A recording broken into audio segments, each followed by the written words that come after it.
He first captured hearts on the screen when he starred as Aladdin in the live-action adaptation of the famous Disney movie. Now he's back producing and starring as Daniel for the feature film Daniel and the Fiery Furnace. Joining us now is Mena Massoud. Good morning, sir. How are you doing? Good morning. I'm good. How are you? We're very good. Great. We're thrilled to have you here.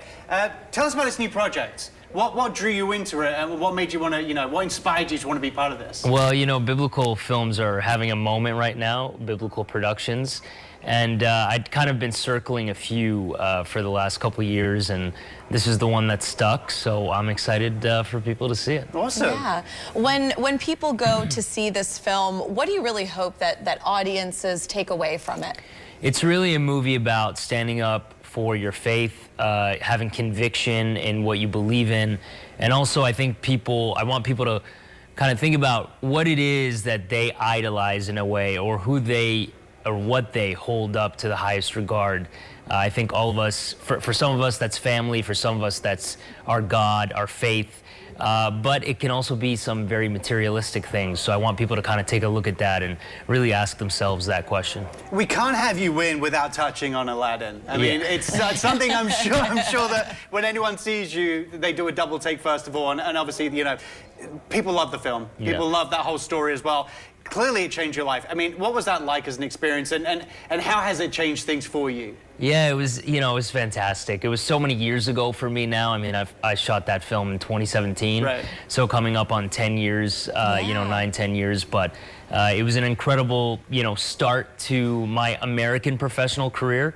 I'm from Canada originally, and I was working there for a few years and waiting tables and, having the classical actor life. Yeah, it should be. Yeah, exactly. So Aladdin was a great start to my, Hollywood career, and I'll always be grateful for that. Yeah. You originally studied neuroscience in college, then transitioned to theater and acting. What made you decide to take that leap, and in such a different leap that was? Yeah, I'd always wanted to be an actor. I've been acting since I was a little kid, and in school and church, and it was kind of one of those moments where I was sitting at the University of Toronto, going through my undergrad in neuroscience, and I kind of just decided that I'd regret it for the rest of my life if I didn't pursue what I really wanted to do, which was acting.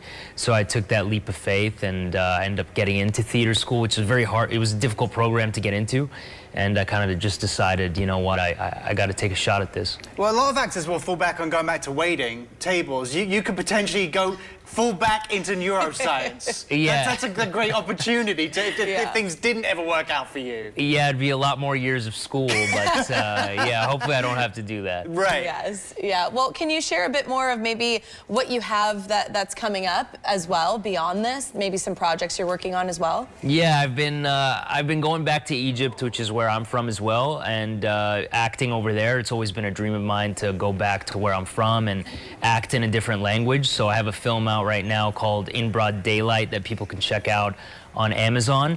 You'll be reading subtitles, but that's coming up now too. Foreign films are also having a moment, so people could check that out. It's an action drama film, classical, classic Egyptian kind of film. So it's an Egyptian production. It's an Egyptian production in Arabic, yeah. So and you speak Arabic too. I speak Arabic as well. What is that? Is there a transition? Do you have to flip over different, with your dialect changes? Is that a different mindset and a different, getting prepared for those kind of roles? Definitely. It's a challenge, which is why I wanted to do it, and I hopefully want to keep doing it. I'd like to go back to Egypt and continue to film, a film every year or every couple of years.